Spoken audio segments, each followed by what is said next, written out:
Hey, what is up, everybody? I did it again. I went 0-3 again. I'm just going to own right up to it. I'm not going to try to hide it. I'm not going to try to avoid it. I'm going to take it to the chin like a champ. I'm just going to, I'm going to admit my failures and I'm going to admit my successes. And once again, where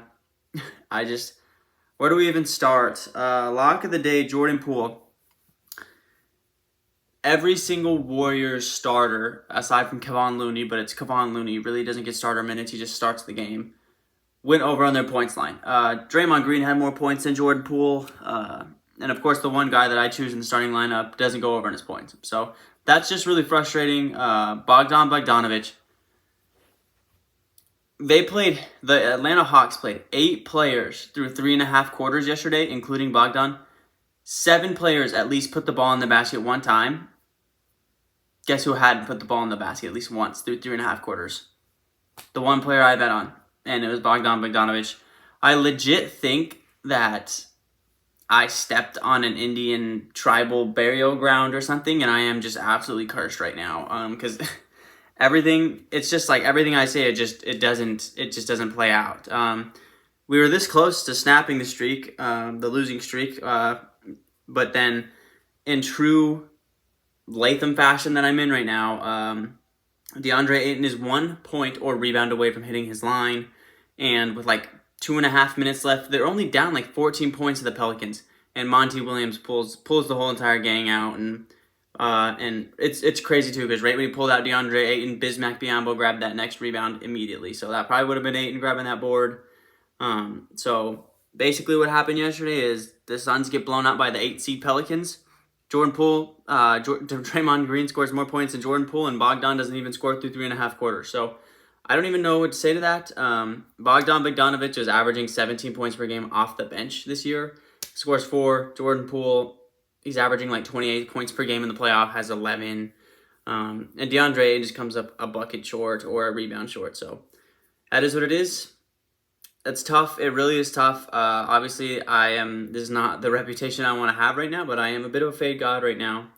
Last couple of days, if you've done the opposite of my picks, you're absolutely cashing. But like I said, we're just going to take it to the chin, and we'll just keep chugging away, and we'll go at it today again, I guess.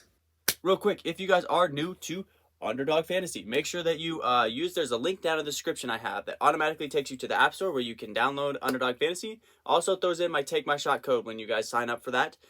So when you make your first deposit, it helps me out big time, as well as it gives you a 100% deposit match up to $100. So if you throw in $20, for example, you'll get actually $40, and they'll give you another $20 free just to bet on for funsies, a little risk-free bets for fun. And so that is always nice as well to get those risk-free bets. Also helps me out, like I said, big time if you guys use my code TAKEMYSHOT. Because all my picks every single day are always going to be Underdog Fantasy picks. I think it's the best player prop betting app out there. With that being said, now let's get to today's picks. All right, baby. Coming in hot with the lock of the day. Time to get serious again today. It's going to be coming from a Dallas Mavericks player, and it's not named Jaylen Brunson, and it's not named Luka Doncic. We're going to be going away from stars today for this Mavericks team.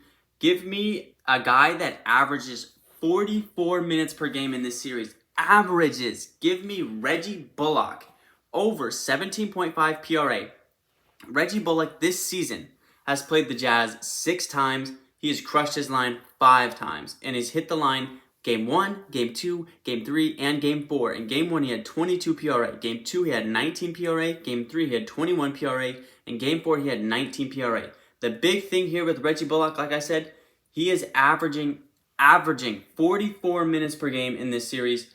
That's just mad court time. Game 1, he had 44 minutes. Game 2, 45. Game 3, 44. Game 4, 46 minutes. It's absolutely insane the court time that Reggie Bullock is getting. He's getting no blow at all, and he's completely. And it makes sense why he's hitting his line. He's on the floor for such a long period of time. He's going to get chances at rebounds. He's obviously going to get open 3-point looks from Luka.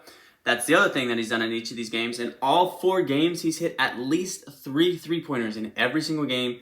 So he's taking threes and he's making threes. He's averaging about 7 3-point attempts a game. And obviously, like I said, he's hit 3 threes in all 3 games. So he's averaging 7 attempts a game. And he's hit 3 of them. He's hit 3 every single game. Also going back home to Dallas. So obviously, players shoot better when they're on the home court. I'm liking Reggie Bullock today over 17.5 PRA as our lock of the day. Let's get it. All right, coming up next, give me Joel Embiid. This is probably going to be our last pick of the day. The time I'm recording this is pretty early in the morning. There's still not a whole lot of picks out yet, so I'm liking Joel Embiid over 27.5, and I'll tell you why.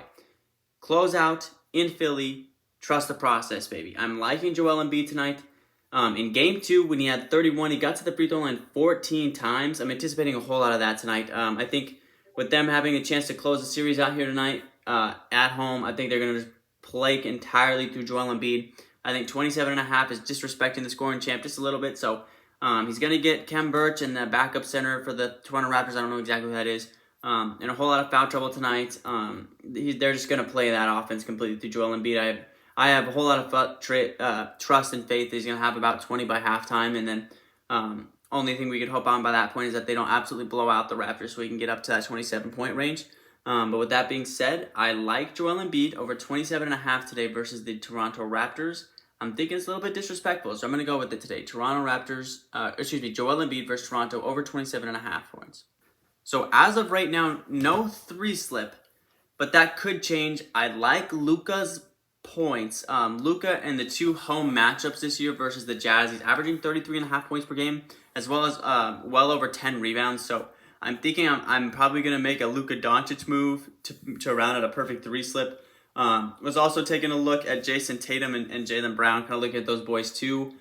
Historically, in 7 closeout games for Jason Tatum this season, in his career, right? Because he's played quite a lot of playoff games in his career. In 7 closeout games, Jason Tatum is actually only averaging 26 points per game. In recent years, though, like this year, not this year, last year and the year before that, he has had kind of bigger games and closeout games. But historically, he hasn't had fantastic closeout games. So I wouldn't be surprised if I throw up like an under on Jason Tatum. I know everyone's going to say go over, but historically, he's not played great in closeout games. So that's something I can think about too. But with that being said, with our 2 slips that we have, with our 2 picks we have, our lock of the day still will be Reggie Bullock over 17.5 PRA. And then give me Joel Embiid, the league's leading scorer, over 27.5 today versus the Toronto Raptors. To round out our 2 slip for now, gonna want to check the pin comments. Gonna want to go to Instagram. My Instagram is just TAKEMYSHOT as well, to see if I end up making a 3rd play on Luka Doncic or somebody else by the end of the day.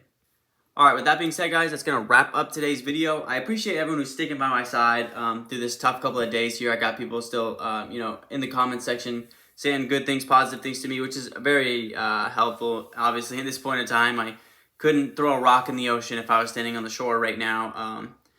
It's just tough right now, but it is what it is. I'm going to stay strong. I'm going to continue to keep doing what I do. A lot of people at this point will probably give up. A lot of people are like, how in the world can you go 0-9? But just like that, if I go 0-9, why can't I go 9-0, right?